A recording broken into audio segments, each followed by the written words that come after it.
נחמד, פני. אבטר נחמד יש לך, אבל כן. רגע, הוא התבטל, שנייה. טוב, אז אנחנו פשוט כן. נכבד את הזמן של הנוכחים שנכנסו. בוקר טוב, שבוע טוב לכולם, לכולן, ותודה שהצטרפתם.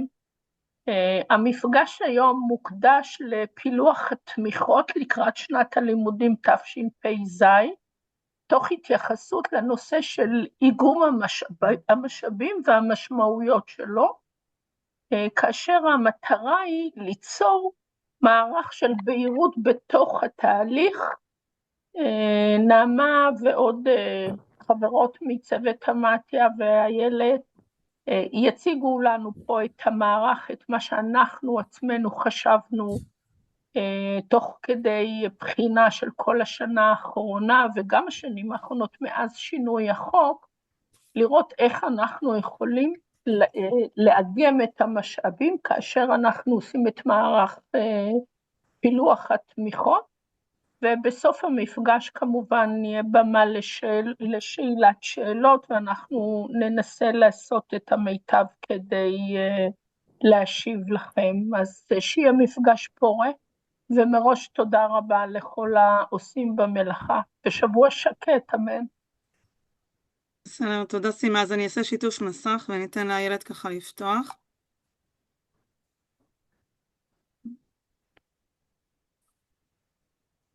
אויש, רגע. זהו, בבקשה. לא, עדיין לא רואים, נעמה. את יכולה בסדר? לעבור אוקיי. אז בעצם המפגש היום ידון בנושא של פילוח תמיכות ואיגום משאבים.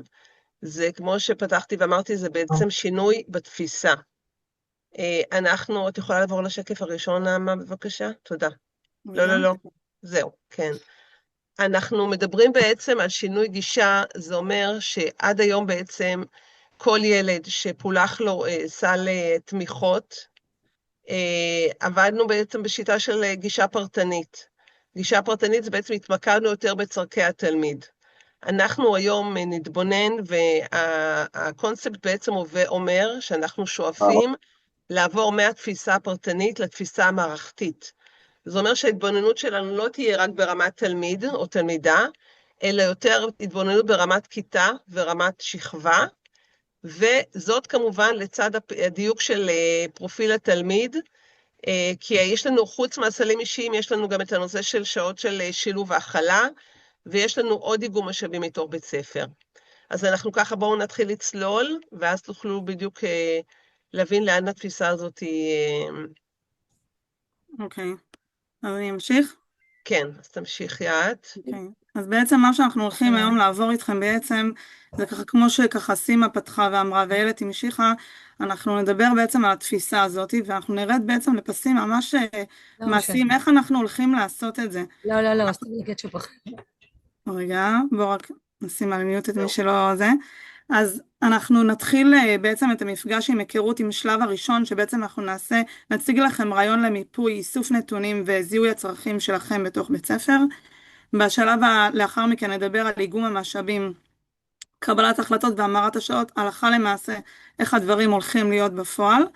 ובשלב השלישי בעצם איזושהי בנייה של סדירויות עבודה בתוך בית ספר, כדי בעצם להחזיק את כל הדבר הזה. אנחנו נדבר על המעקב, על ההטמעה והבקרה כמובן. אז כשאנחנו מדברים על בעצם מיפוי של התלמידים, וכשיש לנו בבית ספר, אנחנו בעצם רוצים להתייחס לארבע פרופילים, לארבע תפקודים, שיעזרו לנו בעצם לדייק את הפרופיל של התלמיד שנמצא לפנינו. אם זה בצד ההתנהגותי שמאוד מעסיק אותנו, אם זה בצד הלימודי, אם זה בצד החברתי, וגם אנחנו נתייחס היום לנושא הזה של תפקוד. תפקוד של תלמיד שבעצם מתיישר עם מערכת בית הספר, מסתגל לסדר היום, מסתגל בעצם לציפיות ולנדרש. כשאנחנו בעצם רוצים לדבר על התפקוד של התלמידים, אנחנו בעצם יכולים לדמות את התפקוד בארבע הפרמטרים שהצגתי מקודם לאיזושהי סקאלה של רמזור.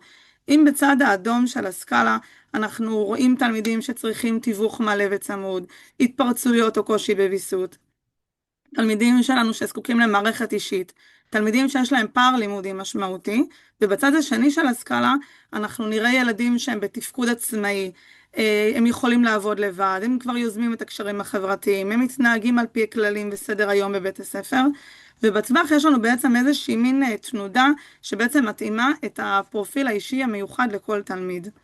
אנחנו נוכל לראות את הקצוות האלה של הסקאלה מודגמים פה, בעצם באיזושהי טבלה שהגדנו פה בתוך הטבלה כמה פרמטרים שיעזרו לנו לזהות את התחומים. אם בצד הלימודי בצד האדום נראה פער לימודי, נדרשים לחומרי הוראה מותאמים, תלמידים שהם נגיד יוגדרו אצלנו ירוקים, זה תלמידים שהם כבר עובדים עצמאיים ובחומרי הכיתה.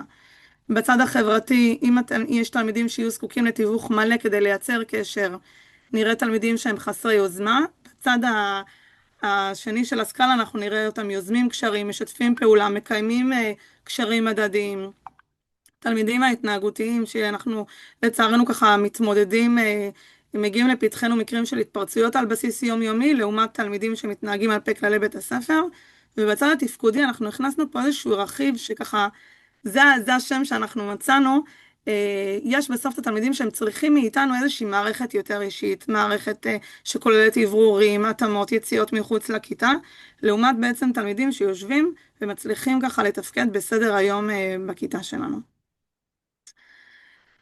אז אחרי שככה דיברנו ככה בעצם על קצוות הסקאלה, אנחנו בעצם נרצה לעבור לשלב הנוסף של האיגום, אחרי שעשינו איזשהו, זרקנו לנו לצוות איזשהו בעצם ככה תפיסה של מי התלמידים שעומדים לפנינו.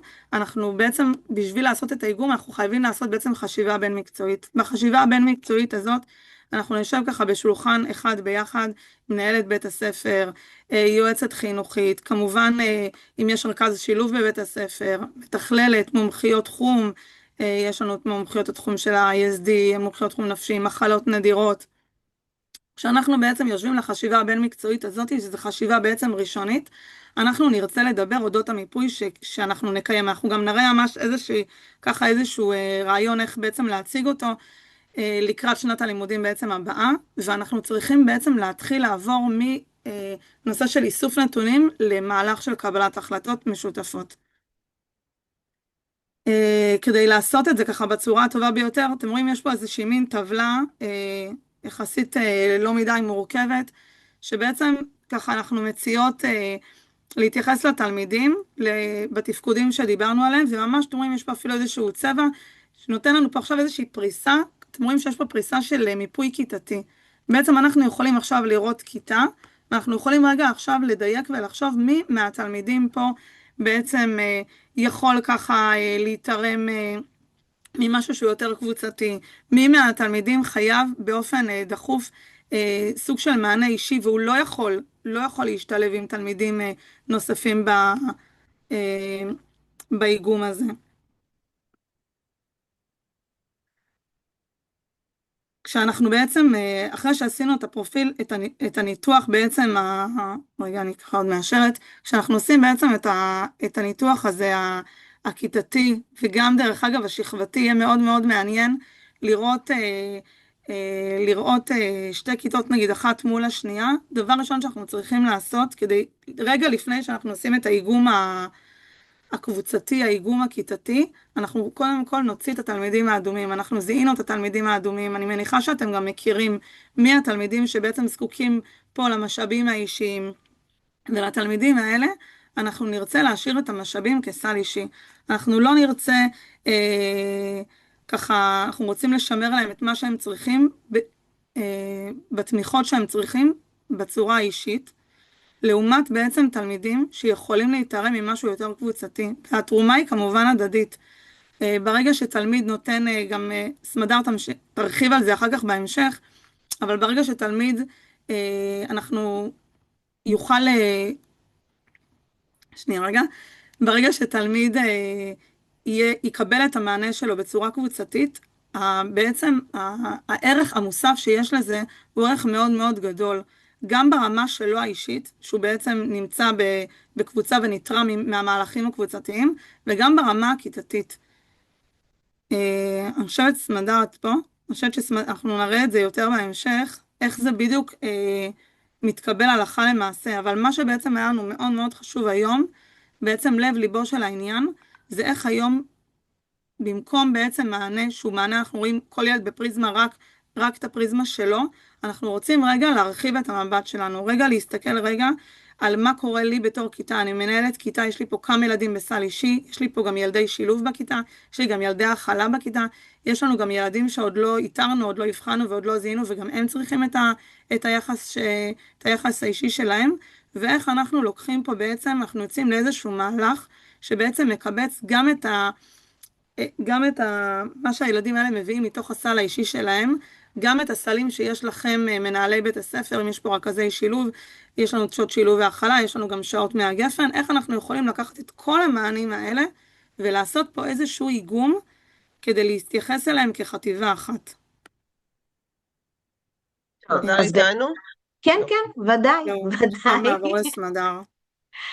טוב, אז באמת נעמה דיברה על ההתבוננות הראשונית שהצוות מסתכל על הכיתה כפרטים, אוקיי? אוסף את כל הנתונים על הילדים לפי ארבעת התפקודים, ממקם אותם על הסקאלה, צובע את הכל בתוך הטבלה ומתכנס לפגישה. ובפגישה הזאת בעצם צריך להעביר את הנתונים של הילדים לאיזשהו מהלך של יישום. אז בשלב הראשון אנחנו בכלל צריכים להסתכל על איזה משאבים יש לצוות בית הספר כדי לתת את המענים לילדים. אז בשלב ראשון באמת יש את הסל האישי של כל תלמיד, אוקיי? שכמו שאמרה נעמה, בשנים הקודמות התייחסנו לזה כאל צורך של תלמיד ספציפי, ואיך נשתמש בסל עבור התלמיד הספציפי, ממש הוא בארבע האמות שלו. לפעמים הכנסנו לו קצת ילדים שאין להם סל ונתנו להם יחד איתו, או עשינו איזושהי חלוקה עם ילדים נוספים שיש להם סל, וכל אחד נתן חצי שעה וביחד נוצרה שעה שלמה. פה אנחנו מדברים על איזושהי התבוננות אחרת, שמנתקת רגע רק את המחשבה על הילד הפרטי ועוברת לכיתה השלמה. אז יש לנו את השעות של הילד הפרטי, יש לנו את הגפן, אוקיי, שנותנת לנו גם שעות של הוראה ושל טיפול, וחשוב להגיד, ושימה תתקני אותי אם אני אומרת משהו לא מדויק, שעות הגפן מתוקצבות לפי מספר התלמידים, כולל ילדי החינוך המיוחד. אז צריך לזכור שבעצם גם ילדי הסל האישי יכולים להתרם משעות הגפן. ובעצם אנחנו רוצים לנסות רגע ולחשוב איך אנחנו יכולים לעשות איזושהי העברה, ולא, הרבה פעמים אנחנו נתנו עד היום באופן אוטומטי את שעות הסיוע, את שעות הסל האישי לסייעת. ולא תמיד זה הניצול המיטבי של השעות. אם אנחנו חוזרים רגע למה שאמרה נעמה, על הזיהוי של הילדים האדומים, אוקיי? מי שבאמת הוא ילד קצה בחלקים ההתנהגותיים למשל, שזקוק באמת לליווי הצמוד שלו, לא נפגע בסל האישי שלו, לא נסתכל עליו בהקשר קבוצתי, וניתן לו את הסייעת שהוא צריך. אבל כשילד מסוגל לתפקד בתוך קבוצה, ויכול להתרם מעבודה בתוך קבוצה, אנחנו יכולים לחשוב אחרת על השעות, ולא לתת אוטומטית לשעות סיוע, ובואו נראה איך זה בעצם עובד. אוקיי. טוב, יש לנו למשל, בואו ניקח לדוגמה, כיתה שיש לי בה 3 ילדי סל אישי. יש לי ילד אחד ASD, יש לי ילד אחד נפשי, ויש לי ילד אחד שהוא מהסל המוסדי. אם אני מסתכלת רגע, אני צריכה בעצם להסתכל כל הזמן פנימה והחוצה. אוקיי? הסתכלתי על הילדים ואני רואה שהם זקוקים גם לשעות הוראה, גם לשעות סיוע, ויש לי גם ילד אחד שלמשל זקוק למענה חברתי, או ילד בסל אישי שזקוק למענה של ה-CBT. קודם כל אני מפרישה הצידה את השעה החברתית ואת שעת ה-CBT, כי זה צורך אישי של ילד. זה מה שהפרופיל שלו אומר, שזה המענה שהוא צריך. אז דבר ראשון אני שמה את השעות האלה בצד, לא פוגעת במה שהילד זקוק. זה דבר ראשון. ואז אני מסתכלת על מה שנשאר, ואני שואלת את עצמי, כמה הוא צריך להוראה, וכמה הוא צריך לסייעת. עכשיו, במה זה שונה ממה ששאלנו עד היום? תמיד שאלנו את השאלה הזאת, אבל הפעם אנחנו מסתכלים עליה שנייה בהיבט רוחבי. אם למשל אני אסתכל רק רגע על שעות ההוראה שלי, אוקיי? ואני אתן לדני שהוא ילד ASD 3 שעות הוראה, ולדנה שהיא ילדה נפשית 2 הוראה, ולמיכל שהיא ילדה סל מוסדי, שזה כבר מגיע מתקצוב אחר 2 הוראה, אוקיי? נוצרה לי קבוצה שיכולה לקבל 7 שעות הוראה. אוקיי? 7 שעות הוראה זה לא מעט. אוקיי? על 7 שעות ההוראה האלה ישבו ביחד דני, ילד ASD, דנה שהיא ילדה נפשית, מיכל שהיא ילדה לקוית למידה, ואולי עוד איזה ילד או 2 שהם ילדי שילוב שיכולים להצטרף לקבוצה הזאת. 7 שעות זה כבר זמן משמעותי. אני יכולה לתת אותו למורה אחת, אוקיי? ולייצר אדם מקצועי שמתמקד בהוראה. השעות האלה יכולות להיות גם שעות שפה פרופר, אבל הן גם יכולות להיות שעות שנשענות על התכנים של היסטוריה, או על התכנים של גיאוגרפיה. יש לי יותר יכולת לתת מענה למגוון מקצועות בתוך בית הספר, ולממש וליישם בהם את העקרונות ואת המיומנויות שאני מלמדת בשעות ההוראה. וגם אותו מורה שמלמד את הקבוצה הזאת לא חייב להתייחס אליה כאל קבוצה אחת, כי כמו כל מורה במערכת החינוך, אבל בטח המורים להוראה מתקנת, אנחנו עובדים דיפרנציאלית, אוקיי? זאת אומרת, השיעורים שלי, אני אקח איתי את כל הקבוצה, אבל ההוראה שלי תהיה דיפרנציאלית, אני אוכל לחלק את הקבוצה הזאת לתתי קבוצות, לחשוב מה אני נותנת ברמת קבוצה, ואיפה אני מחלקת ונותנת כל קבוצה ברמתה. ברגע שאני נתתי לכל ילד מעט שעות, כאילו שעות הוראה, נותרו לי שעות רלוונטיות לסיוע. דני קיבל את ה-2.4, אני מזכירה לכם שתמיד יש לנו את הזנבות של הנקודה העשרונית, דנה נתנה את ה-2.9, ביחד בהכפלה, אתם זוכרים שעושים המרה לשעות סיוע, נוצרו לי 18 שעות סייעת, אוקיי? אם בעבר ישבו לי בכיתה 2 סייעות, או 3 סייעות לפעמים, או 4 סייעות לפעמים, והייתי צריכה לנהל עוד צוות של אנשים יחד איתי בתוך הכיתה, יש לי עכשיו סייעת אחת, אוקיי? שיכולה לתת את המענה לפי הצרכים של הילדים. היא יכולה לתת מענה רגשי או אישי במידה ויש צורך, אוקיי? זה לא נופל על אותם 7 שעות הוראה, זה יהיה בשעות אחרות, אוקיי? ואז אם צריך לצאת עם ילד החוצה, או אני יכולה לחלק את הכיתה שלי לקבוצות, והיא יכולה גם כן לעבוד עם קבוצה בזמן הזה, ויש לי משאב משמעותי שיכול לסייע לי גם לי כמורה, אבל כמובן גם לילדים הספציפיים האלה, וגם לכיתה כולה. סמדר, שלושתם באותו כיתה? זה רק אם הם באותו כיתה? כן, אבל זו שאלה מצוינת. הפרופיל עובד רק אם יש לי כמה ילדים באותו כיתה. לא, לאו דווקא, אנחנו נראה את זה אחר כך, אבל כן צריך לחשוב גם על אפשרות של התבוננות ברמת שכבה. אוקיי? זאת אומרת, אני כן יכולה להסתכל גם על השכבה כשכבה, ולהגיד, יש לי בכיתה ג'1 את 3 הילדים האלה, ובכיתה ג'2 יש לי עוד 2 ילדים, אני יכולה לאגם את המשאבים של כולם, אוקיי?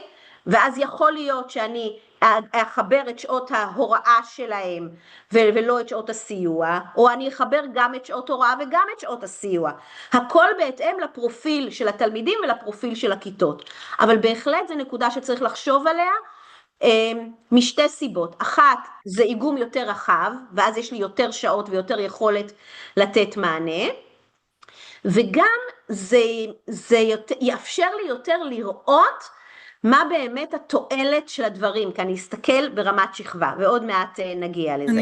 אני אוסיף רק עוד משהו, בסדר, סמדר? הייתה לנו התלבטות בהצגה של השקף הזה, אם להוסיף פה גם שורה של שעות שילוב. יש כיתות שיבואו ויגידו, בגלל שיש פה ילדה שנמצאת פה בסל אישי בשכיחות גבוהה, כבר ניתנה לכיתה הזאת את השעות האלה מהסל של הסל המוסדי. ויש כיתות בבתי ספר שיגידו, אוקיי, בכל מקרה הכיתה הזאת תוקצבה, ויוצאים מפה עוד קבוצה של ילדי שילוב. אז נניח ונגיד בכיתה הזאת יושבת עוד קבוצה של שעות שילוב, נגיד בעוד שעתיים. אז כבר במקום 7 יש לנו פה כבר 9 שעות. זה נכון שגם מספר התלמידים גדל, אבל אם אנחנו רוצים רגע להסתכל על הכיתה הזאת בפריזמה של רוחב, הכיתה הזאת בסוף צריכה לתפקד 35 או 37, אני תמיד מתבלבלת, שעות שבועיות פה בלוד, בסדר, יש לנו פה גם בתי ספר שהם מחוץ ללוד, אז בלוד לומדים יוחה, וזה באמת המון שעות, והם לומדים בתוך הכיתה, אז אנחנו מוציאים אותם בעצם כמין כיתה קבוצה כזאתי, לבוסט של 7, בין 7 נגיד ל9 שעות, נגיד לפי הדוגמה הזאת, מחוץ לכיתה, ואז המענה הזה של הוראה הוא כבר משהו הרבה הרבה הרבה יותר משמעותי. משהו מרוכז, משהו תהליכי, הרבה מעבר לשעה, שעתיים שניתנו נגיד בסל אישי. אנחנו נתייחס אחר כך, בטח עולים פה שאלות לגבי ההורים, אז סמדר תרחיב. אני אגיד עוד משפט אחד, לגבי מה שאמרה נעמה, תחשבו שכשקבוצה יוצאת מהכיתה, אוקיי? לי נשארת בכיתה קבוצה יותר מצומצמת, שאני יכולה להתמקד בה, גם בדברים שאני חושבת שהם יותר נכונים לקבוצה הספציפית הזאת, וגם אני יכולה לתת להם מענה יותר אישי, כי יצאה לי קבוצה משמעותית החוצה. ואז באמת, אוקיי, אז אנחנו עשינו את הדיון הזה אצלנו בתוך השולחן העגול והיפה, שראינו 2 שקפים אחורה, וקיבלנו החלטה, וסידרנו לעצמנו את הדברים, ועכשיו מגיעה ישיבת פילוח, ואנחנו נפגשים עם ההורים, וצריך לזכור שההורים הם שותפים שלנו. חשוב לנו שהם יבינו את התועלת בהחלטות בתפיסה שלנו ובכיוון הראייה שלנו, ובאמת להביא אותם להסכמה מתוך רצון ומתוך הבנה שהדבר יעיל ומשמעותי לילדים שלהם. אז לכן מאוד מאוד חשוב להסביר את הדברים, ולדבר, קודם כל, אני אומרת לכם דברים שאתם כולכם נוהגות על פיהן, כן? אתם בסדר, אני רק מזכירה אותם. באמת, להביא את ההורים לשיתוף פעולה, לא להנחית, אלא לשקף, להציע, לחשוב ביחד, לתאר את התועלת, לדבר על הערך החברתי שיש בעניין הזה, על הערך המוסף שיש בלמידה בקבוצה, שכשאני שומעת סגנון חשיבה של מישהו אחר, וכשאני מקיימת שיח בקבוצה, זה מעשיר את אוצר המילים שלי, זה מעשיר את צורת החשיבה שלי. אם אני למשל יש לי יכולת המללה קצת פחות טובה, ונעמה יש לה יכולת המללה יותר טובה, והיא בשיח עונה לשאלות של המורה, אז אני שומעת אותה. עצם העובדה שאנחנו עובדים בקבוצה, אז יש לי כל מיני דרכי עבודה מגוונות יותר, שיכולות לגייס יותר את הילדים. הרבה פעמים יש לנו ילדים בסל אישי, שלא רוצים לצאת לשעות לבד עם המורה להוראה מתקנת, וברגע שמגיעים עוד ילדים, אני כבר לא חריג, אנחנו קבוצה, יש לנו הוואי, ולכן זה מאוד מאוד יכול לגייס את הילדים, וחשוב מאוד לשתף את ההורים ולהביא אותם להסכמה לתהליך הזה, כי ברגע שהם ירצו, זה גם יעבור לילדים שלהם. את מדברת על עוד היבטים, את מדברת גם על היבטים רגשיים, שמאוד מאוד חשובים לתהליך. רגשיים, חברתיים ולימודיים. אוקיי. אפשר להגיד? מישהו רוצה להגיד משהו? איריס? כן. אני חושבת שהמיפוי והדגש שעשיתם הוא מיפוי ממש טוב, שאנחנו כבר עובדים במיפוי הזה, אבל צריך באמת לקחת בחשבון את הילדים, כמו שאמרתם שהם תלמידים אדומים, שזקוקים למשאבים, יש ילדים שלא יכולים לעבוד בקבוצה, ואנחנו גם יודעים את זה, זאת אומרת זה לא לכולם אותו דבר, כי יש ילדים שצריכים את הלבד שלהם 20 דקות, אז אנחנו כן יכולים לחלק את השעה, לתת להם את ה-20 דקות ואז להוציא קבוצה, זה משהו שמאוד חשוב להגיד את זה, כי זה ילד שהמשאב כאילו שלו, ויכול מאוד להיות שהוא ילך לאיבוד במשאב שלו, במשאב שאנחנו בעצם לא לוקחים לו, זה בעצם תורם לו, אבל יש ילדים שלא יצליחו לעבוד בקבוצה, גם בגלל בעיות רגשיות וגם מכל מיני סיבות אחרות. אז חשוב כזה להגיד. אני חושבת שמילת המפתח בתוך מה שאמרת, זה שיקול הדעת. זאת אומרת, אנחנו כאנשי חינוך וכאנשי מקצוע, הדבר הראשון שאנחנו עושים זה חייבים להפעיל שיקול דעת. אבל בתוך שיקול הדעת אנחנו צריכים להפעיל שיקול דעת אמיתי. ואני אתן דוגמה למשל. בסדר? קחו נגיד את המילה הידועה והמוכרת, קשב. בסדר? קשב זה ציר. אוקיי? הרבה פעמים אנחנו נשמע צוותים שאומרים, הוא לא יכול לשבת בקבוצה, יש לו קשב, הוא לא מסוגל להתרכז, הוא מפריע לכל הקבוצה. אז על הציר, נכון, יש ילדי קצה, ממש ממש ממש בקצה, שהאתגרי הקשב שלהם הם כל כך מורכבים, שהם לא מסוגלים להפיק תועלת מלמידה בקבוצה, והם גם באמת לא מסוגלים להפיק תועלת משעה שלמה, ואולי אני אקח אותם אפילו 4 פעמים בשבוע ל-20 דקות כל פעם. אבל לפני קצה האלה, יש עוד דרכים להתמודדות. אפשר לעשות תוכנית התנהגותית, אפשר לשתף את ההורים, אפשר לעשות תוכנית מחזקים של המחנכת ושל המורה שמוציאה. לא כל דבר הוא מיד המקום הזה של בוא נוציא אותו וניתן לו פרטני. גם ילד שזקוק לזה שיסתכלו לו בעיניים רגע ויראו אותו, אוקיי? זה לא חייב להיות דווקא על המקום של אותה שעת הוראה. אם למשל ילד צבוע אצלי במין כיתת מנהל כזה, בסדר? כשאני מגיעה, נכנסת בבוקר לכיתה, אני זוכרת, מזכירה לעצמי כל בוקר, סמדר, תפני אל רותי בשמה. אל תגידי רק בוקר טוב לכל הכיתה, תגידי, בוקר טוב רותי, איזה כיף לראות אותך. או אני צובעת לעצמי שפעם ביום אני קוראת לילד אליי ל5 דקות, ומדברת איתו. כמובן שזה לא מתאים לכל הילדים, אבל זו בדיוק הסקאלה.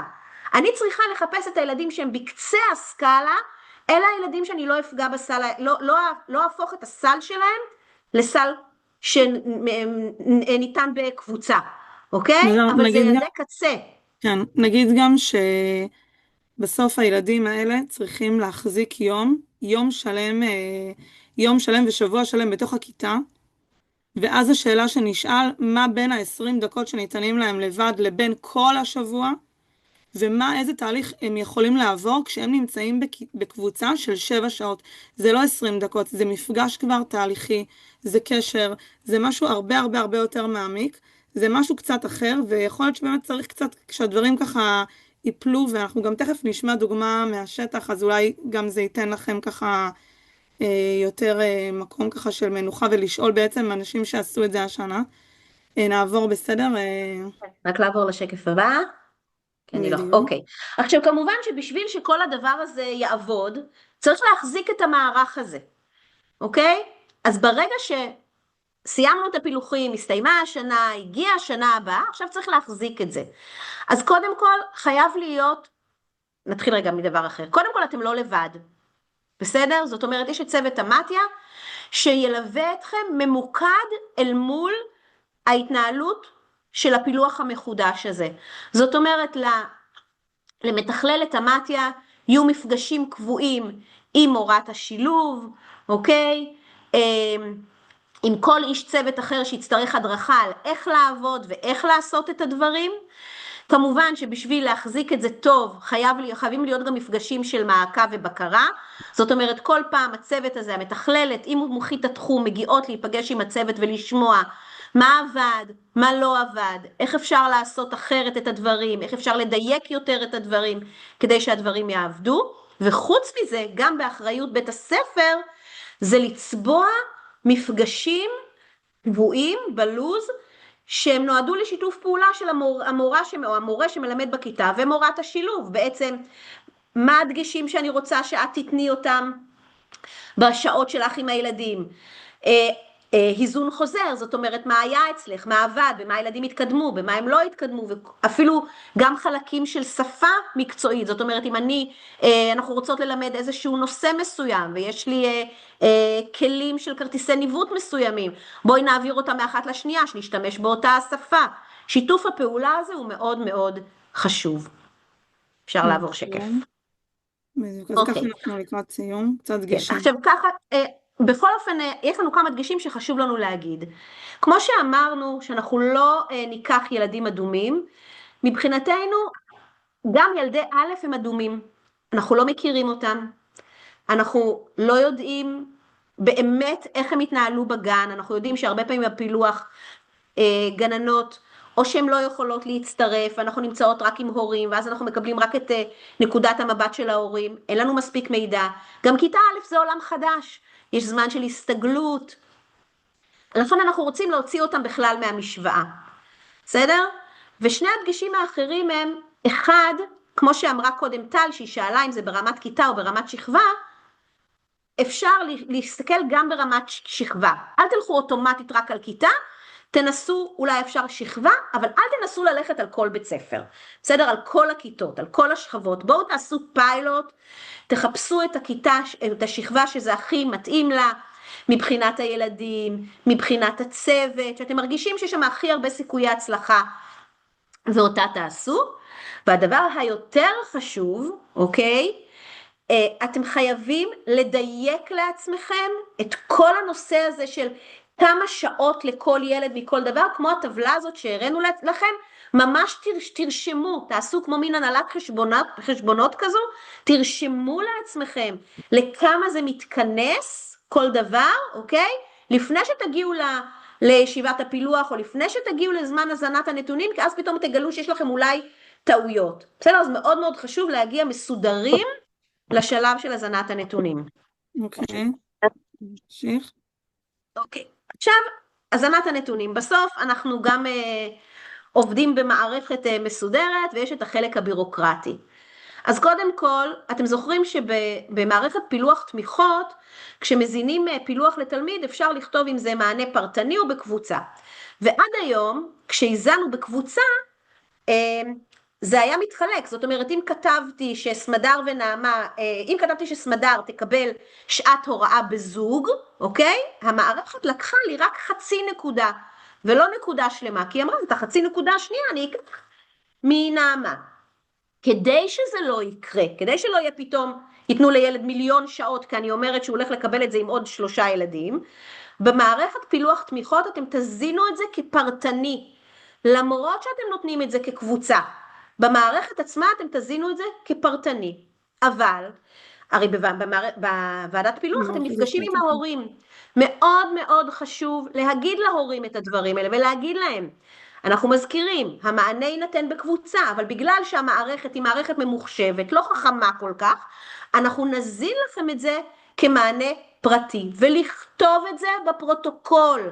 חשוב מאוד שבפרוטוקול ייכתב, המענה יינתן באופן קבוצתי, בהסכמת ההורים. ממש שזה יהיה כתוב במילים מפורשות, בסדר? משפט אחד רגע, סמדר ברשותך, לגבי הפרוטוקול. אני ממש מבקשת, אבל ממש, הפרוטוקול הוא בעיניי משאב מאוד מאוד חשוב. אנא מכם, פרטו ככל שניתן לפרוטוקול שאתם מעלים מתוך המערכת. כתבו ממש, תרדו לרזולוציות הכי במיקרו שאתם יכולים, וכתבו בדיוק, ההורים מבקשים א' ב' ג', אנחנו אמרנו ד' ה' ו', הוחלט בסוף, במבחן התוצאה, הרבה מאוד פעמים, כשהורים פונים ואמרו, לא אמרו לנו, כן ידענו, לא ידענו, הפרוטוקול, זה בעצם, אני אומרת, המסמך שיכול לבוא ושומר בעצם על כולנו. ולכן אני ממש מבקשת לא לחסוך במילים הפרוטוקול, לא לכתוב משפט אחד ובזה נגמר הסיפור, אלא ממש לפרט כמה שניתן, כך ייטב. מאוד חשוב לי לומר את זה. שזו בעצם האסמכתה של תיעוד הסכמת ההורים. בדיוק. נוגה איתנו? כן, הנה, נוגה, את יכולה להרחיב לנו בעניין של המערכת? אוקיי. אולי גם תציגי את עצמך למי שלא מכיר.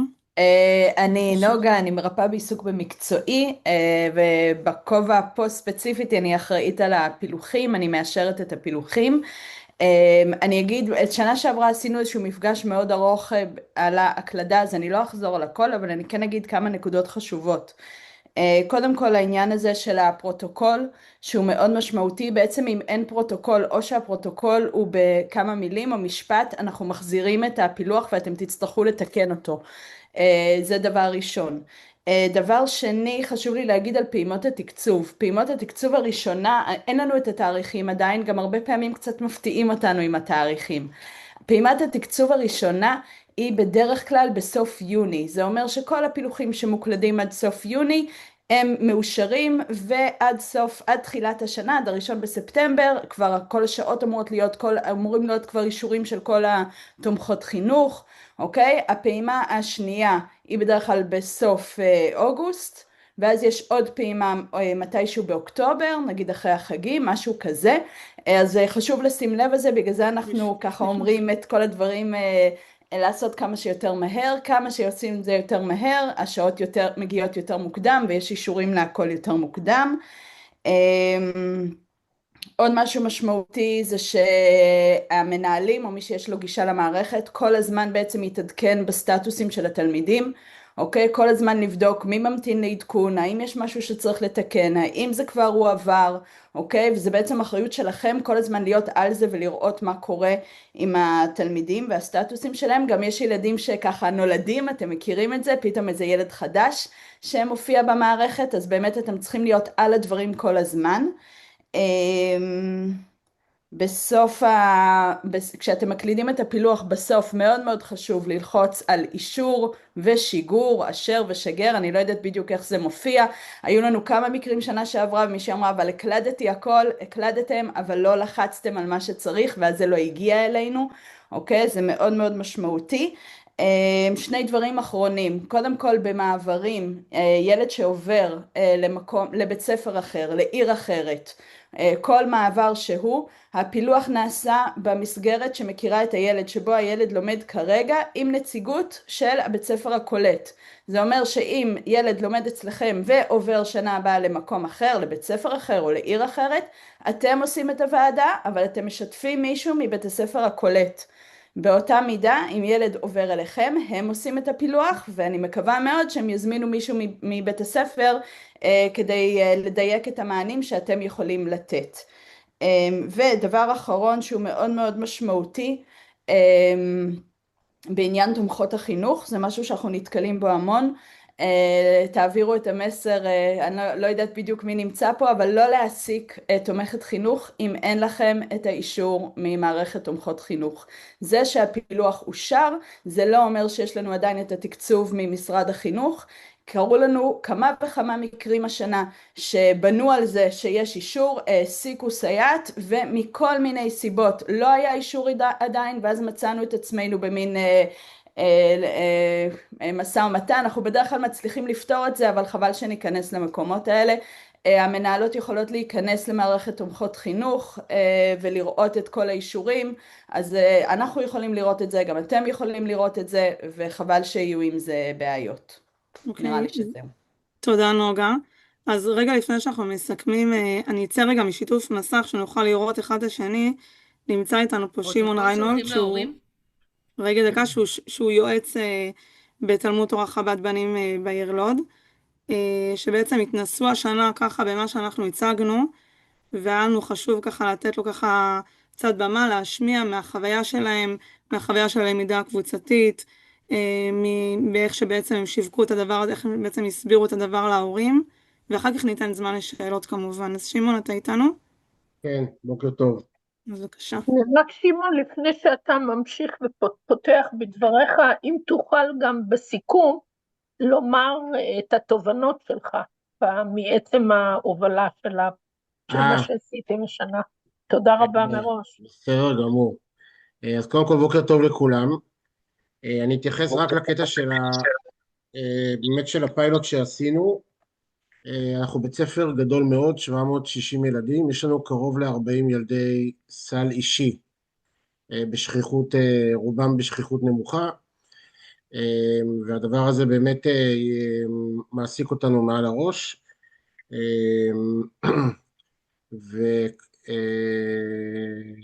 וכל שנה, כל הפילוחים וההתארגנויות, באמת זה משהו שמאוד מאוד מעסיק.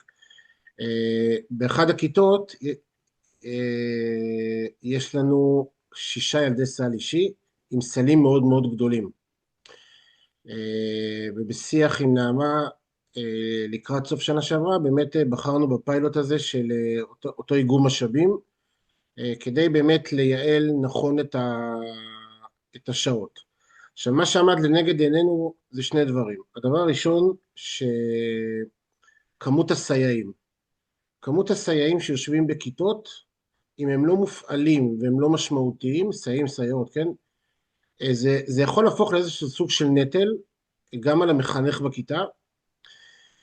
זה יכול להפוך גם את התומך, את הסייע, לפחות משמעותי, הוא לא כל כך מבין מה הוא צריך, מה הוא לא צריך, חלק מהשעות מתות, חלק לא, וזה יוצר המון המון אווירה של חוסר סדר וחוסר ארגון. זה הדבר הראשון ששמנו לב. הדבר השני זה שבאמת ילד בסל אישי שיוצא כל כך הרבה פעמים מכיתה, הוא מפספס משהו מאוד מאוד חשוב של כיתה. כי אם הוא יוצא פעם בשבוע לטיפול רגשי, ופעם בשבוע למורה חברתי, ופעם בשבוע לטיפול CBT, ועוד 3 פעמים למורה שילוב, הוא יוצא כל כך הרבה פעמים, שבאיזשהו מקום הוא מפספס לו משהו מאוד מאוד גדול. עכשיו, גם הוא מפספס, וגם הכיתה, כשאנחנו מדברים על 6 ילדים, יש פה תנועה מאוד גדולה, ועוד יותר, המורה החברתית שמוציאה, היא מוציאה אותה עם קבוצת ילדים, ובכלל נוצר פה איזשהו מצב שהכיתה מאוד מאוד כל הזמן סביב אותם ילדי סל אישי,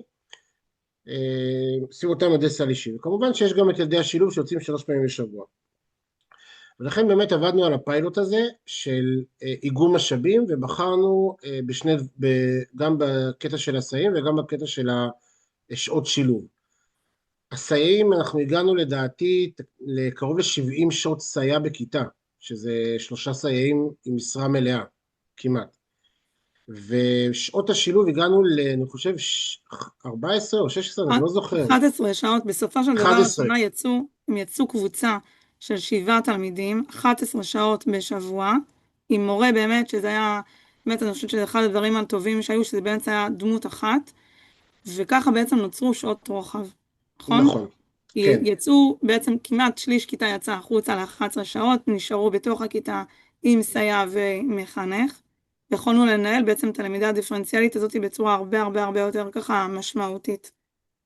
נכון, ובעצם מה שעשינו אתה רוצה להגיד משהו לגבי ההורים? אני חושבת שזה משהו אז אני כבר אגיד, כן, אבל מה שאני רוצה לומר זה שלקחנו באמת את השעות שילוב, זה היה תהליך לא פשוט, גם לבחור את הקבוצה, אני בשקף הראשון שמישהו הראה, לא זוכר מי הראתה את זה, היה שם נגיד ילדה ASD, ילדה למד וילדה נפשית.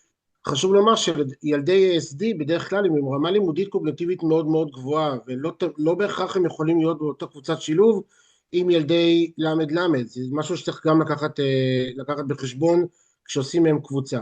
אז זה היה המון של גם לבחור את הקבוצה, גם בהתחלה אנחנו מאוד היינו בעד שהכיתה תהיה כיתה, שהלמידה תהיה בתוך הכיתה, ראינו שזה קצת יוצר איזשהו קושי, זאת אומרת היה כל הזמן מעקב יחד עם המורה שילוב, ובאמת עם נעמה בשביל לדייק מה הכי נכון לכיתה, ובאמת אנחנו בסך הכל נמצאים במגמה של עבודה טובה, ושל מורה אחד שילוב, שהוא בעצם מתחזק את כל התלמידים שזקוקים למענה. חשוב לי לומר כמה דברים מהניסיון שלי. הדבר הראשון, קודם כל לגייס את המחנך לזה. כי גם המחנך, בסוף הוא זה שמנהל את הכיתה. ומחנך עם כל העומס שיש לו, מחנכת עם כל העומס שיש להם עכשיו, ילדי סל האישי זה עוד חתיכת תיק בשבילם. וככל שהם יהיו שותפים להבנה שהדבר הזה בעצם מאפשר להם להגיע לכל תלמיד ותלמיד, מאפשר לכיתה למצות את הפוטנציאל הלימודי שלה הרבה יותר טוב, ובעצם המחנך מגויס, והוא בעצם נהיה שותף מאוד מאוד פעיל, וזה עוזר מאוד לתאום שלו עם המורת שילוב, ליעדים, לבניית הקבוצות וכל מה שנלווה לזה. הדבר השני זה באמת קשר עם ההורים, כי ההורים הם בעצם מגיעים ממקום של אני קיבלתי X נקודות, ואני רוצה את הנקודות האלה בשביל הילד שלי. עכשיו, אני יצרתי שיח מאוד מאוד פתוח עם ההורים, אני מלווה אותם כבר 7 שנים שלי כיועץ את כל אותם ילדים, לא כל 7 שנים, זה כיתה ו' השנה, אבל אני מלווה אותם מהרגע שהם נכנסו, ויש לי קשר אמון מאוד מאוד טוב איתם, ולכן מאוד חשוב קודם כל שכאשר מציגים את זה להורים, קודם כל מגיעים ממקום של שיתוף, ממקום של לשמוע אותם, ולא להגיד להם חשבנו שניקח את השעות האלה, ניתן לכל הכיתה, כי בדרך כלל הדבר הזה יכול לייצר המון, לא רגע, אבל להגיד שכן צריך ולא צריך, ולכן מאוד חשוב לעשות את זה בשפה מאוד פתוחה, ואת האיש קשר בבית ספר, שהוא באמת יש אמון, ושיח מאוד פתוח בינו לבין ההורים. והדבר הנוסף, זה היה לי בכל השיח עם ההורים, שבסופו של דבר, ההורים בחרו בסל האישי כדי שהילד ישתלב בכיתה, וזה חשוב מאוד. אם הילד כמעט ולא ישתלב, כי הוא כל הזמן יצא מהכיתה, אז בסוף השילוב לא ממצה את הפוטנציאל שלו.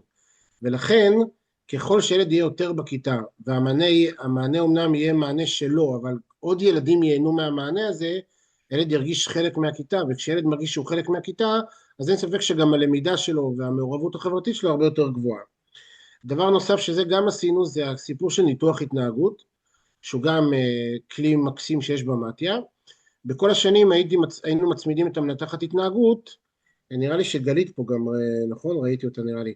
היינו מצמידים את המנתחת התנהגות לאותו ילד שהייתה בונה לו תוכנית.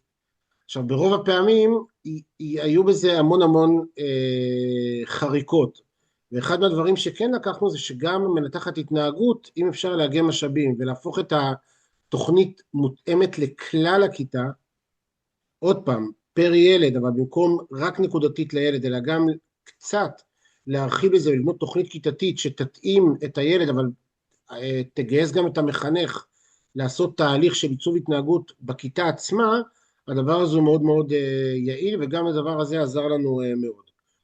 מה שכן מאוד חשוב זה הבקרה, השיח גם מול המורה שילוב, גם מול המחנך כיתה, המפגשים הקבועים שהיה לנו עם נעמה, ועם הרכז שילוב. אני לא מנהל את כל הדבר הזה, יש לי רכז שילוב שהוא מנהל את זה, אני מנהל את האופרציה רק מעל, אבל הרכז שילוב הוא באמת היה בודק שהכל, רשימת תלמידים, לבדוק שהכל דופק כמו שצריך. בסוף הדבר הזה הוכיח את עצמו לדעתי, בפידבקים שאנחנו מקבלים, בתחושות של התלמידים, וגם בדיווח מהמורה, בגיוס של המחנך שהצלחנו לגייס אותו לשם. ואני חושב שבסופו של דבר, הדבר הזה הוא פלטפורמה מצוינת, באמת, לאיגום משאבים של כיתה של 34 ילדים, שמתוכם 7 ילדי סל אישי, ועוד ילדי למד, ועוד ילדי שילוב, ועוד ילדים שבכלל ראה להם בבית, אז הם הפוכים בכיתה, ופתאום הם מקבלים כל כך הרבה שעות של עוד מענה, שזה לא רק מחנך, אני חושב שזה משהו מקסים, וזהו, באמת יוזמה מקסימה. יישר כוח, ממש, תודה, תודה על השיתוף. אנחנו ככה ניתן עכשיו במה לשאלות. איילת, את רוצה לנהל את קודם כל, ממש יישר כוח, יש פה נוכחות מדהימה. אני רוצה ככה להגיד שבאמת זה מאוד מאוד מרגש לראות ככה את ההתגייסות של כולכם, ככה גם בתקופה וגם אחרי לילה משמעותי מאוד, כן. אז בבקשה. מי רצה לשאול? אני רוצה לשאול שאלה. כן, יריס. אני רוצה לשאול שאלה, למה הייתה חשיבה לתת 11 שעות ל7 תלמידים, ולא לחלק את השעות האלה לאותם 7 תלמידים, אבל לחלק 11, אם אתם אומרים שהיו 11 שעות, הייתי נותנת לכל 3 תלמידים 3 שעות, והילדים מרוויחים אותי, והקבוצה הרבה יותר קטנה, הרבה יותר מועילה, הרבה יותר מקדמת, לעומת 7 תלמידים, 11 שעות. אני רוצה לדעת למה השיקול הזה, לעומת לחלק את השעות האלה לאותם מספר תלמידים, אבל תהיה קבוצה יותר קטנה. אני רוצה לדעת למה היה פתאום. את רוצה שאני אענה, איילת, או שאת רוצה? רגע, שנייה, אני רק חשוב לי להדגיש, אני לא מתכנן להיות מנהל. טוב, בסדר, אז אני באמת, קודם כל, מה שאת שואלת, איריס, אני אשמע כיף שאת פה, זה באמת שאלת השאלות. אבל כשאנחנו באמת חשבנו על זה, אז מה שעמד לנגד עינינו, קודם כל, זה שהילדים האלה, ואת יודעת, אני גם אומרת את זה כל הזמן, הם בסוף נמצאים 35 שעות בכיתה. וב-35 שעות האלה הם אמורים לדעת להסתדר וללמוד בחומרי הכיתה, ולדעת לצלוח את אתגר השעה והיום. כשאנחנו מוציאים ילדים ל-11 שעות, המורה שילוב לא נמצא איתנו היום, אבל כשאנחנו מוציאים בסוף ילדים ל-11 שעות, והם יצאו 2 שעתיים, זה היה כמעט 2 שעתיים ביום, בסדר? שהם יצאו, זה היה בוסט הרבה הרבה הרבה יותר משמעותי. היה פה איזשהו אתגר אולי של ניווט כיתה בתוך מה שקורה, בסדר? אבל בסוף, אחרי שככה באמת צלחנו את זה, ושמעון גם דיבר על הניתוח התנהגות, וגם אני נתתי את האספקט, את המבט ההתנהגותי, כאילו איך לנווט את 7 תלמידים האלה, אבל בסוף 7 תלמידים, כאילו זה משהו שהם למדו להתנהל עם זה, הם גם היו ילדים בעצם בכיתה ו', בסדר? זה לא היו ילדים בכיתה ג', זה נכון שלא עסקנו ברכישת הקריאה בקבוצה, שזה אולי גם עניין, אבל גם פה, זה היה בוסט של שעות מאוד מאוד מאוד משמעותי לקבוצה הזאת, ואין איך לתת משהו אחר, מבינה? כשאת מסתכלת על 3 שעות למול 11 שעות, אני חושבת שהתשובה נמצאת פה בשטח. אבל העזרה, אני חייב לומר אני משהו, חושבת, בסוף, אבל באמת, אני מנסה לרדת לסוף דעתך, אבל אני לא רואה איך אני עוזרת ל7 תלמידים, כשאני יודעת שאני מלמדת 3-4 תלמידים, ואני עושה את זה דיפרנציאלית, איך אני עושה את זה 11 שעות ל7 תלמידים? 7 זה המון. 7 זה המון תלמידים בקבוצה. אני לא מרגישה שאם לא 7 בקבוצה. תראי, אני אהיה מסוגלת... אני יכולה להוסיף לאותה שאלה? שנייה. שמעון, אתה רוצה להגיב או שאני אגיב? לא, אני רוצה לומר ככה, קודם כל, אנחנו צריכים גם לזכור שהמון מהילדים האלה יש להם סל, ולא כל הסל יכול להיות מנוצל, ואז אנחנו מתלבטים באמת מה לעשות עם הנקודות שנשארו, כי אין מטפלת רגשית במתיה. זאת אומרת, יש סל, וגם צריך למצות את הסל.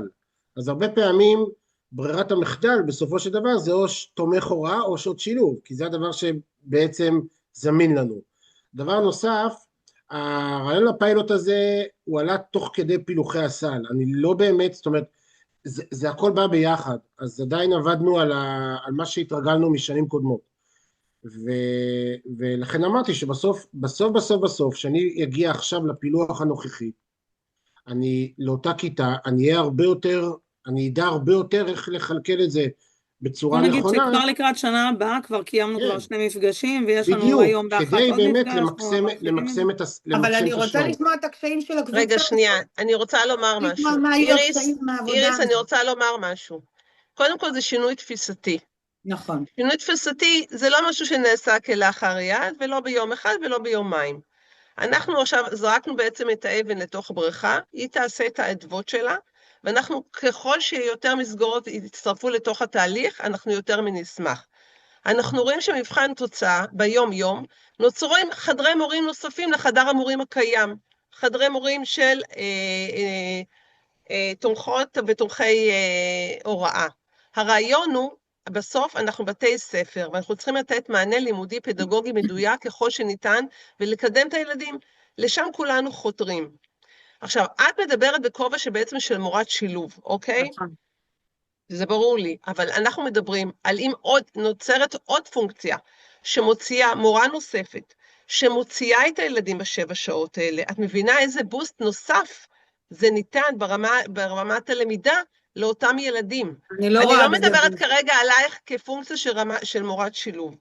אנחנו מדברים על בעצם גיוס מורה נוספת לטובת התהליך, שתוכל לעבוד עם הקבוצות האלו, אבל אין ספק שילד שמקבל 7 שעות הוראה, ומוצא בקבוצה, שגם פה תהיה למידה כמובן דיפרנציאלית, אבל לכן זה עבודה, זה מעקב ובקרה, זה כתיבת תוכניות, זה לא, עוד פעם, זה לא שמחר מלמדים את כל הכיתה, את כל הקבוצה הומוגנית, אבל יש לך, ברור, אבל יש לך בסיס הרבה יותר טוב לקדם את הילדים, מאשר להוציא אותו 3 פעמים בשבוע, וזה לא פה ולא שם.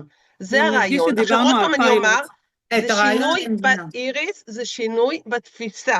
אנחנו צריכים ללמוד לעשות את אני רוצה להגיד לך שאני התחלתי לעבוד לפני 30 שנה, ואני עבדתי בדיוק ככה בכיתה, וליוויתי כיתה, קבוצה שלמה שלימדתי לצד המחנכת. זה לא משהו שחדש לי, לא בתפיסה ולא בעשייה. אבל אני אומרת שבפועל מאוד מאוד מאוד קשה ללמד קבוצה של 7 תלמידים. אלא אם את מסתכלת רק על המחנכת, ואת רוצה לעזור לה, ואת רוצה להביא איזשהו כוח עזר, ואז אני משמשת ככוח עזר, ולא כמורת שילוב. אני רואה... אני אגיד ככה, איריס, כמו שאמרו הבנות, זה שינוי תפיסה.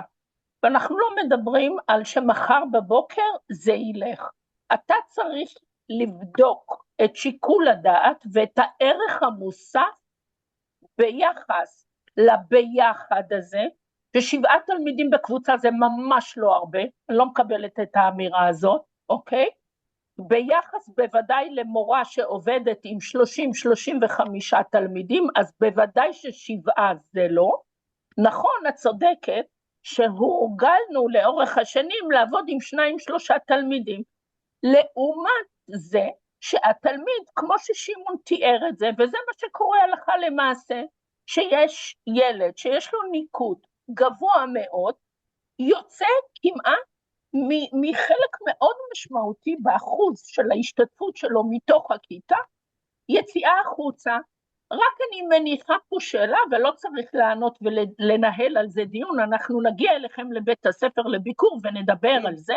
בדיוק. הערך המוסף של יציאה של 3-4 פעמים בשבוע, לא משנה כרגע אם זה איתך או עם סיביסטית או מיומנויות חברתיות, עם כל מה שהילד מקבל, ביחס לזה שהוא יוצא לבוסט מאוד רציני וחוזר לכיתה עם ערך מוסף, אוקיי?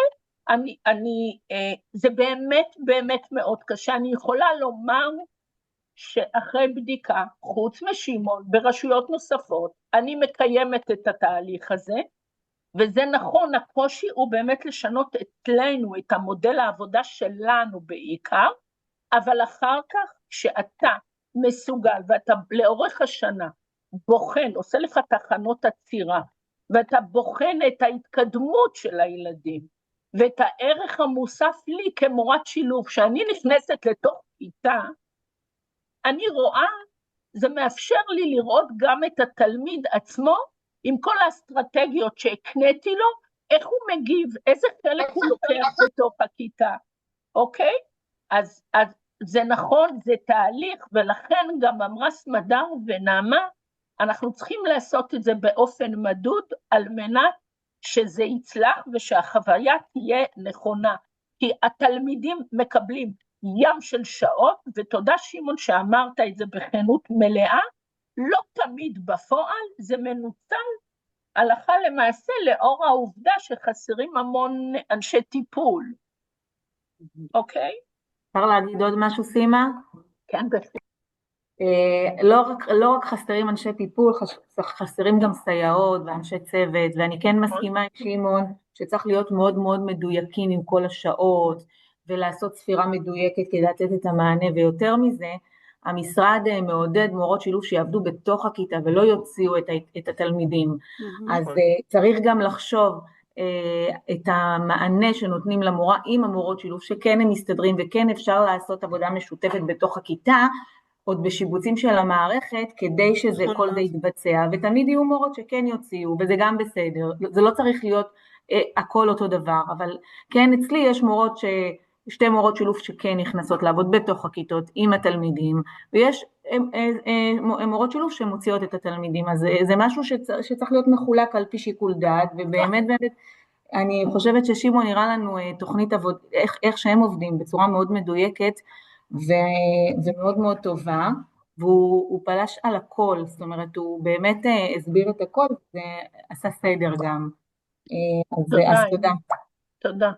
אני רוצה לומר שכולנו כאן במתיה, גם מתכללות מומחיות תחום, זה המקום שלנו להיות שם בשבילכם, אתם לא לבד בסיפור הזה, צריך לשבת, איריס אמרנו את המילת מפתח וזה מדויק, וזה מאוד מאוד נכון, צריכים לשבת, צריכים לעשות את המיפויים, אני אומרת זאת עבודת הכנה, אבל בסופו של תהליך היא משתלמת, אבל אנחנו פה בשבילכם, וזה הזמן, כי עוד שנייה אנחנו כבר לגמרי, אם רוצים או לא רוצים, הפילוחים בפתחנו. עוד שאלות. אני רוצה לומר משהו אחד, כן. אני לא יודעת אם זו שאלה או דיוק, אבל אני אגיד קודם כל אני מרגישה שאני צריכה לשהות בכל הדבר הזה, כאילו אני לא רוצה לא להדוף ולא להגיד וואלה אני רצה על זה, כי יש כאן משהו שדורש ממני רגע קודם כל להתכנס בעצמי ואז לשבת עם הצוות הרלוונטי, אז תודה על החשיפה, היא תגיע כאילו באמת לאיבוד. אני כן אגיד שהרגשתי שקצת בודדנו פה את שעות הסל האישי, אבל בתוך הבית ספר המורכבות, ותמיד כאילו אני חייבת לומר שכשהיה כתוב את הגפן כאיזה משאב, ישר ההתנגדות שלי כמנהלת קפצה, כי כאילו כל אחד שצריך תקציב אומר לי גפן, הסמיכה הזאת מאוד מאוד קצרה והיא נמתחת, ברור שגם ילדי הסל האישי זכאים, אבל הם גם זכאים לפעילות שהגפן נותנת ולפעילות החברתית, כאילו זה קצת היה מתסכל עוד הפעם לראות גפן. אני אגיד דבר נוסף שלא התייחסנו אליו מספיק, קודם כל הילדים של השכיחות הגבוהה, הם לא מעטים, והסל שלהם בעצם בתוך הדבר הגדול הזה שדיברנו, ונוסף לזה, ילדי ההכלה וההשתלבות, הם בכלל לא עלו פה, אבל הם גם חלק מהסיפור הזה, וכמותית, זה כאילו לא בכל כיתה יש לי 7 ילדי סל אישי שמביאים לי נפח. זאת אומרת, לפעמים הנפח של השעות הוא מאוד קטן, לעומת ילדים שלא מביאים שום דבר, אבל רק צריכים מענים. אז נכון, זה באמת ידרוש בדיוק כאן השהייה, לאיזה שכבה זה נכון, לאיזה כיתה זה נכון, איפה הפוטנציאל מימוש יהיה הכי אפקטיבי. אני רק אומרת שכאילו הרבה צורך שקיים פה, שהוא לא קשור לסל האישי, לא עלה. והוא קיים ולצערנו במיוחד באוכלוסייה שאין את האבחונים בזמן, או אין בכלל, והאתגרים הם קיימים, אז כאילו הם בכלל לא עלו פה, אבל הם צורכי מענה מאוד מאוד גדולים בכיתה. מרים, תודה, ממש תודה על הדברים שאת אומרת. את צודקת לחלוטין, וזה קו החשיבה. השהייה רגע בשינוי התפיסה, רגע לאבד אותה, תוך כדי התבוננות על כלל הצרכים של התלמידים, בין אם אלה תלמידי הכלה, בין אם אלה תלמידים של הסל המוסדי, והתלמידים, גם אם הם לא רבים אצלך, של הסל האישי, שנייה אחת ברגע שאתה עושה את המיפוי צרכים, למול המנגנון של התקציבים השונים, בסדר, אני לא רוצה לתבוע תקציב כזה או אחר ספציפי, רגע אחד להחזיק את כל המיפוי הנתונים, הצרכים בשפתנו, אוקיי? ואז לראות איך אתה יוצר מעגלי נתינה בהלימה למה שעולה אצלך בבית הספר, אוקיי? שמעון הדגים באמת, קודם כל הוא בית ספר גדול, אז מן הסתם גם המשאבים שעומדים לרשותו הם לא קטנים, בואו נאמר, ומספר תלמידים של סל אישי הוא מאוד גדול. נכון, אנחנו יודעים שיש בתי ספר שהם מאוד קטנים, ואז המשאבים הם מן הסתם בהתאם. אז זה נכון, אני מסכימה איתך, זה לא שחור לבן, אוקיי? זה התבוננות רגע, הבנה עצמית, לראות מה עומד לרשותי, גם בהיבט של חשבון הבנק, אוקיי? וגם בהיבט של הנתונים של התלמידים, ואז להחליט איך לפעול. אנחנו פה להצטרף לחשיבה המשותפת יחד עם המתכללת שתהיה איתך, לחשוב ביחד איך נכון לעשות את זה, איך עושים את החיבורים של כלל הסלים, איך זה יהיה מצב של זה נהנה וזה לא חסר. אוקיי, זה אפשרי לעשות את זה. סימה, אפשר להוסיף משהו? בהחלט. אני חושבת שזה אפילו משפיע גם בסופו של דבר, גם על הסל של ההכלה והשתלבות, כי ברגע שילדי העיכוב למשל, יושבים אצלנו, אנחנו הרי צריכים לתת להם מתוך הסל הבית ספרי. אבל אם אתה עושה איגום משאבים בין ילד של עיכוב לילד נפשי באותה כיתה, שזה מביא את הסיוע וזה מביא את השעות, אז אתה חוסך את השעות של ההכלה והשתלבות, ואתה מרוויח אותם לטובת ילדים אחרים בכיתה. אז בסוף גם זה נותן את המענה. נכון, תודה לדיוק. זה בדיוק, חנה, זה בדיוק הסוגיה של ניתוח של הנתונים, גם התקציבים, למול הצרכים שעולים. תודה. עוד שאלות, חברות, חברים?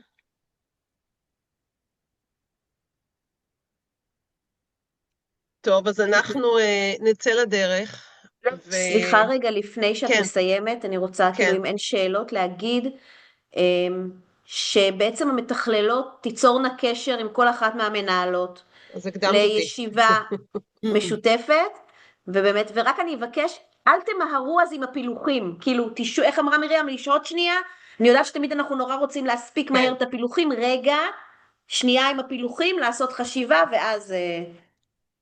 זהו, אז סמדר באמת הקדימה אותי, ובאמת זה המקום שהמתכללות באמת תיצורנה קשר עם המנהלים מנהלות, ואני חושבת שדווקא כמה שהימים הללו מורכבים, אבל אני אומרת, זו גם הזדמנות לשבת אפילו בזום, ולחשוב חשיבה באמת, ככה מעמיקה, גם לגבי הכיתות, אפילו לבחור שכבה או כיתה, וזה גם בסדר, וכן, ולשעות באמת, ולחשוב ביחד, אני חושבת שזו מילת המפתח, הביחד. אני חושבת שחשיבה באמת משותפת גם מובילה גם ליצירתיות, שאני חושבת שזה עומד בפתחנו, אי אפשר לומר שאתה לא יכול להיות לא יצירתי בעידן הפילוחים, אחרת אתה לא מצליח להפיק את המרב והמיטב.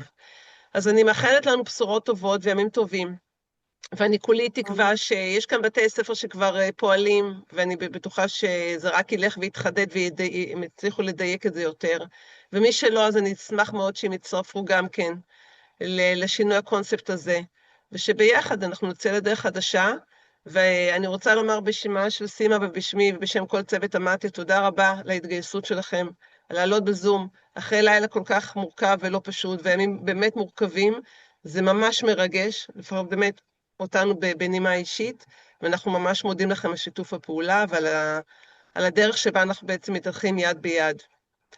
אז שנדע בשורות טובות וימים טובים. שבוע טוב. תודה רבה. תודה רבה.